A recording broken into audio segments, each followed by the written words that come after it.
Hi everybody, welcome back to Rich Reviews. Now we've been using this BMW 320i as our daily driver for a week now, and we feel that now is a good time to provide you with an ownership experience. So today's video is going to be what it's like to live with a BMW 320i as a daily driver.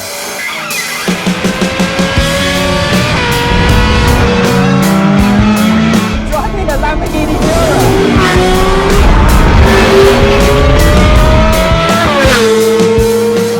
Today's video is presented in partnership with Hampson Auctions, one of the UK's leading classic, performance and supercar auction houses. Their next sale takes place on the 9th of March at the magnificent Bolesworth Castle in Cheshire. So we're going to give you a quick walk around of the BMW 320i to give an appreciation of its styling and any foibles from the external appearance.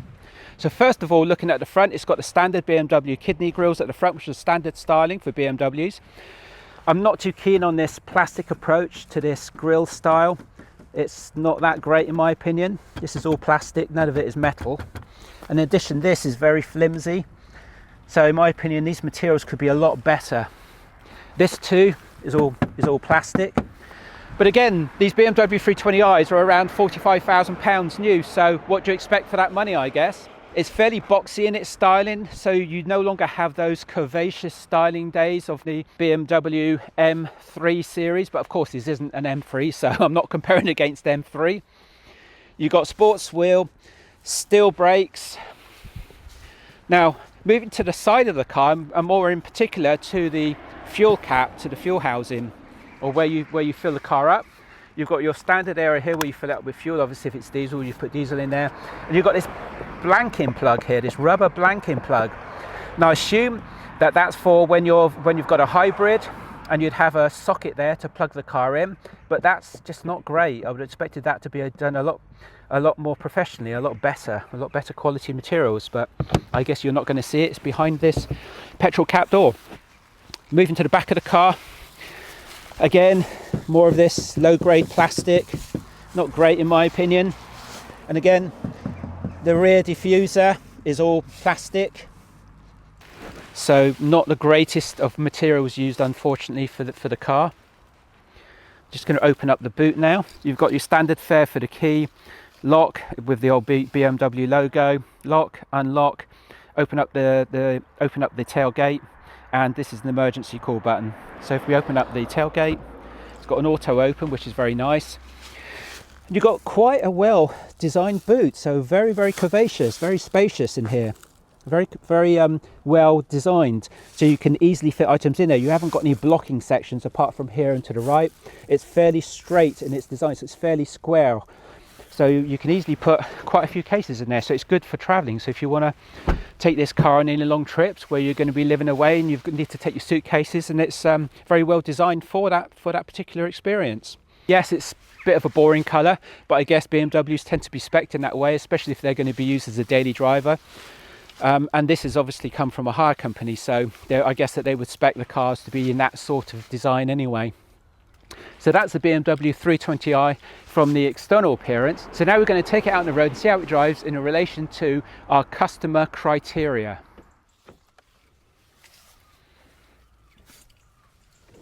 So first of all, getting into the BMW 320i isn't the easiest of things because of this steering wheel. So now you get to appreciate why some steering wheels in some sports and supercars are flat on the bottom, because it makes it a lot easier for you to slide your thighs underneath. And I'm 6'1". Most of my height is in my legs, and I've got a shortish upper body, so I have to have the height of the seat fairly pushed up. But that is quite a struggle to get in. And yes, I could have the steering wheel higher, but it doesn't actually make that much difference because you can't move the steering wheel up enough really to give you that ability to be able to slide your legs easily underneath. Maybe it's just me. But let me know in the comments below, guys, if you own a BMW 320i or one of these series of cars, let me know if you have trouble getting in and out like that as well. And I'm not really having trouble, but it's just not extremely easy to get in and out of the car. But moving away from that now, they have their seat belt, the inertia reel capture point, very low in the seat, and you have this big center console which blocks you from easily putting the seat belt in. So if I do that again, you're constantly feeling where the hell the end of the seatbelt should latch into the capture point for the inertia reel socket. it's not the easiest of things. Again, not a great design from that respect, but that's not just BMWs. You know, this is par for the course. It's on a lot of cars as well, and it is on our Lotus Emira too, I have to say. So once you're in the car recognises you as being inside the car. It's keyless from the point of view of actually starting it and driving the car. You have quite a good area of space to be able to store keys, etc. in the centre console, and you've got a nice little slot here for your phone. It's not wireless charging, which would be a nice touch if it was wireless charging, but again, I guess for a £45,000 car, you're not going to get those sort of amenities. You've got this big BMW navigation knob for the infotainment system, but we'll talk a little bit more about that later on. With regards to starting the car and driving, with driving modes, etc., you've got this sort of slotty button thing here. You've got this slider button here, which doesn't actually slide along. It just nudges a micro switch, or nudges a series of micro switches. It's got a fair amount of feedback there with regards to when you're pressing it, so you know when you have actually pushed it to whichever location you're going to. And you've got your start-stop button here. Now, if the electronics on the car weren't switched on, you'd not put your foot on the brake. If you just wanted to start the electrics and bring up the screens, then don't put your foot on any of the pedals, and you just press this start-stop button, and it would bring up the screen, and it bring up a message saying put your foot on the brake pedal to start the car. But it would actually switch the electronics on in the car. So to start the car, you use your standard approach. You put your foot on the brake, and you press the start-stop button. The car fires into life. The sort of customer that we feel will be purchasing this type of saloon car will be a customer who's looking for a comfortable, safe car for crunching miles. It would have to have good miles per gallon, have a good infotainment system so it kept them entertained on those long journeys. And also it would have to have a good sat-nav system, which of course would be integrated into that infotainment system so that they could get to the end destination without too much of an issue. They'd want the road holding of the car to be quite neutral with regards to comfort, not too harsh, not too soft, erring more on the soft and comfort side. They'd want the steering to be not too aggressive, not too harsh, and quite well assisted really, and quite neutral with regards to not having to keep hold of the steering wheel aggressively. So it's a saloon car at the end of the day. You're not expecting, or there isn't going to be the expectations of any aggressive sporty driving, even though this is the 320i M series, but that's not as in an M3 or M4. Obviously it's not an M3. So does the BMW 320i live up to those perceived customer expectations? Well, let's find out. Currently we're in normal driving mode. We're just driving down some country lanes, and instantly you can feel it's quite soft in its suspension setup. Now that may harden up a bit when we move it into sport mode, but we're just going to drive it in the normal driving mode at the moment. The steering is very assisted. It's got some weight to it, but it's heavily assisted, which is what you'd expect for this type of car. Also, I would say, yes, you can feel the undulations in the road, but it's so softened on the suspension that it's quite inert, if I'm being honest. You can't really feel anything. I mean, we're navigating over undulations and some holes and some potholes in the road, and yeah, you can feel it on the suspension, but you're feeling nothing through the steering, to be honest. It's very inert, which, you know, I would expect a little bit more feel in a daily driver like this in a BMW saloon. Maybe my expectations are a bit too high. This is a base spec 320i, so you haven't got electric seats. So you raise the squab of the seat with this pump handle on the side, and you've got handles that you pull to be able to move the seat fore and aft, and to make other seat positions, to be able to do the rake, for example, of the backrest of the seat. And you can get the seat into a good driving position. I've got the squab of the seat raised quite high because I've got quite a short body, therefore I need to be able to get height up, to be able to see out and above, to be able to place the car on the road. But what we do have that's electric is we have this electric rocker switch on the front of just the driver's seat. If I push this rocker switch forward, initially I thought it wasn't doing anything. You could hear a motor whine, but it didn't seem like it was actually doing anything. But then I noticed if I held my hand on that button, it actually pulls the side of the seat in around your kidney area to really locate around your kidneys to hold you in tighter. That's quite interesting. I've never seen that operation before, so that's quite cool really. So it can grip you tighter if you need to. So if you're going to be doing some sporty driving in this car, some spirited driving, you can move the seats section in around your kidney area to be able to hold you tighter in the seat. If you do it too tight, of course, it becomes uncomfortable. So you want to make sure you don't overdo it. But it's an interesting function. That's a very, very interesting aspect of this car seat arrangement. Are you looking to buy a supercar or sports car? We can help you. Rich Reviews makes the luxury car buying process simple and stress-free. Whether you're looking to buy your first supercar or add a car to your collection, our services include expert telephone support calls, pre-purchase inspection and car collection videos. Rich Reviews takes care of all the details so you can just sit back and enjoy a hassle-free purchase process. But don't just take our word for it, check out some of the testimonials from our customers below.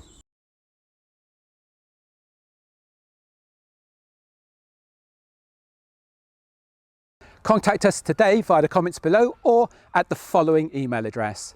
Thank you for your time.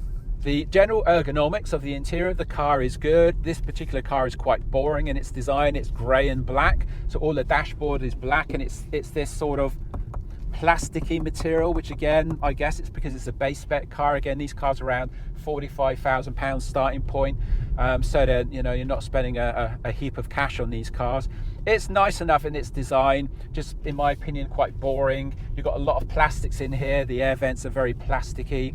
It's there's no proper metal in the car at all, apart from in the center console for the infotainment control knob system. That's metal, although the center of it is plastic, and the controls, the driving controls, are plastic as well, silver plastic. So a lot of plastic. I think you get my point, guys. A lot of plastic in this car.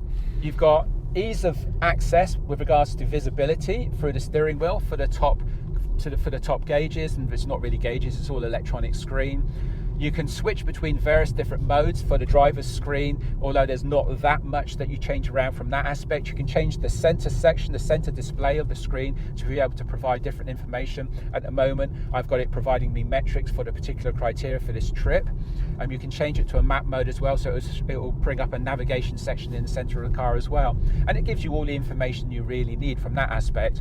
Now you've got a continuous screen from the instrument cluster. It moves to the left, and it's all a continual screen across to this touch screen infotainment system, and it's fairly well integrated into the car, a lot better than some real high-end supercars and sports cars. For example, the Roma has like this iPad stuck on in the middle of the center console, not integrated at all well, whereas this is integrated quite well into the design of the car. And when you move it into the mapping screen, it actually does provide a very good display. It's very informative, and the responsiveness is fairly good.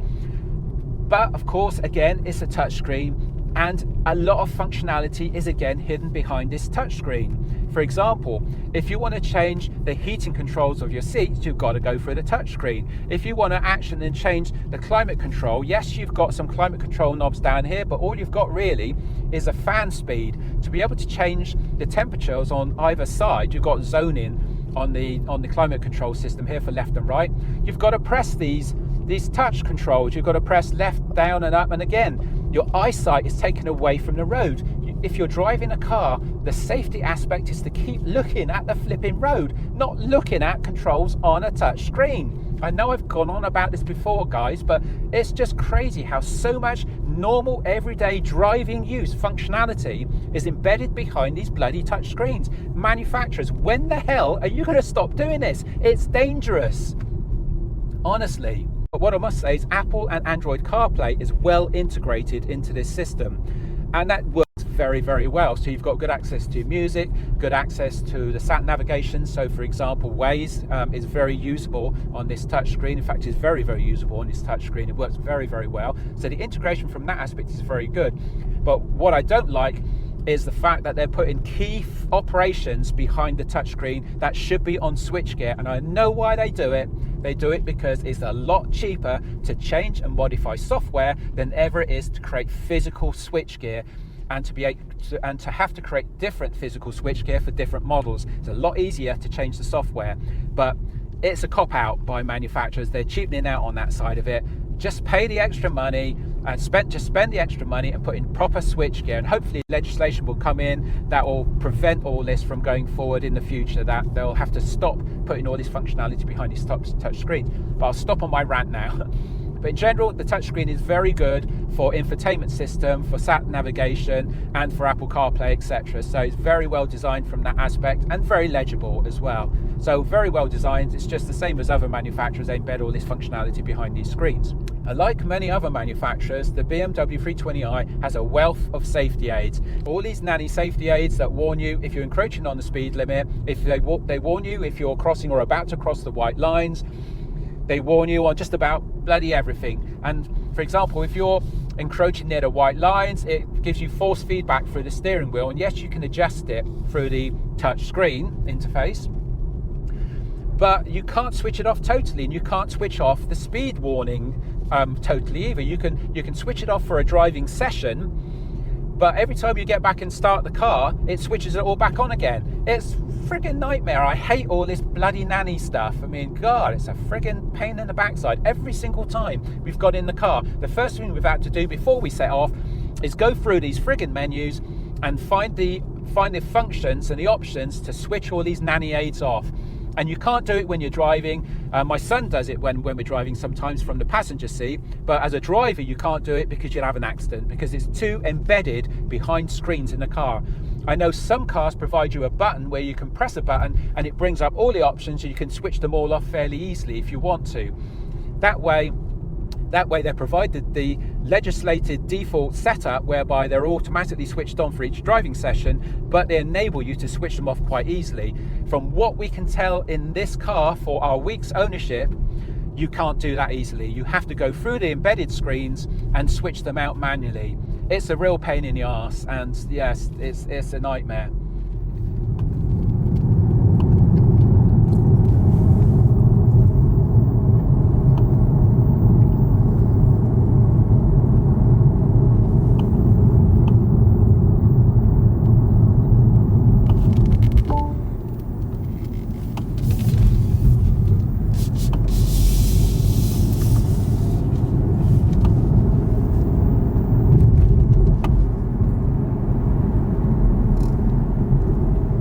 Engine is a 4-cylinder 2-litre twin turbo, 184 brake horsepower, 221 pound-foot of torque, 0 to 62 in 7.4 seconds with a top speed of 146 miles per hour. Now the documentation states around 43 miles per gallon, and that is exactly what we've noted we've been getting, so that is quite accurate from that point of view. With regards to performance, we're going to now switch it into sport mode and see how the car performs and see if it toughens up the suspension at all. We've got quite a good series of roads now, so let's see how it performs.